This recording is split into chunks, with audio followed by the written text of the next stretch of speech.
Good morning. It's Pastor Pete Seiferth from Northminster Church, Tucson, Arizona. It's Friday morning. I'm here with your devotional thought for today. One of the favorite pictures that I have hanging in my study at the church is one that I took with my camera about a year ago in October. I was in Western New York State with my son. Then we were visiting there and we went on a hike, and it was a little hike to the Eternal Flame Falls. It's in Orchard Park, New York, the town that I spent my childhood in. And if you can see on this photo behind me, there's of course the waterfall that's there, and it's a beautiful hike. It was fall colors with leaves falling.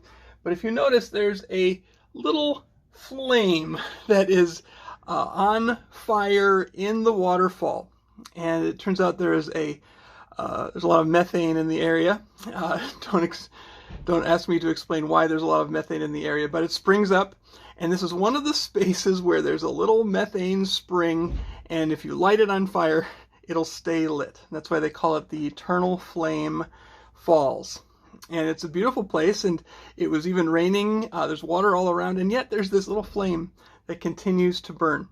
Anyway, I love this shot. It reminds me of a beautiful fall day, and the opportunity to be in a beautiful place of God's creation and nature.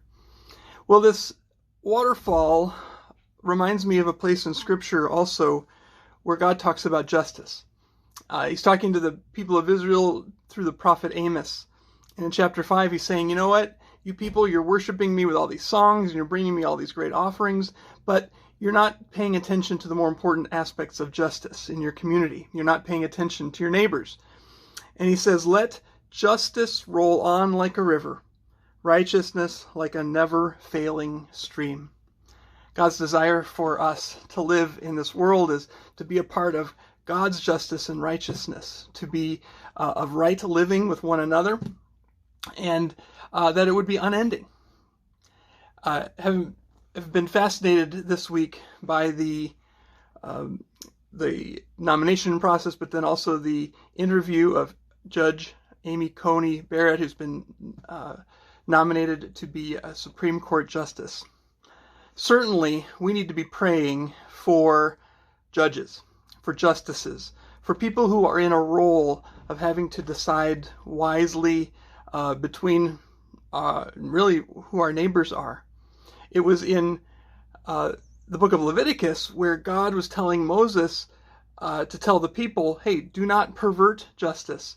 Don't show partiality to the poor. Don't show favoritism to those who are great, but judge your neighbor fairly. This is an important responsibility not only to judges and justices, it's important for all of us as citizens, because we have this opportunity to live in community. And we're all, unfortunately, sinners. This weekend we're going to be talking about the forgiveness of sins, and how is it not only that we can receive forgiveness, but that we, by virtue of the forgiveness we've received from God, we can extend forgiveness and justice, and even have the opportunity to judge fairly other people who are in our lives and our community.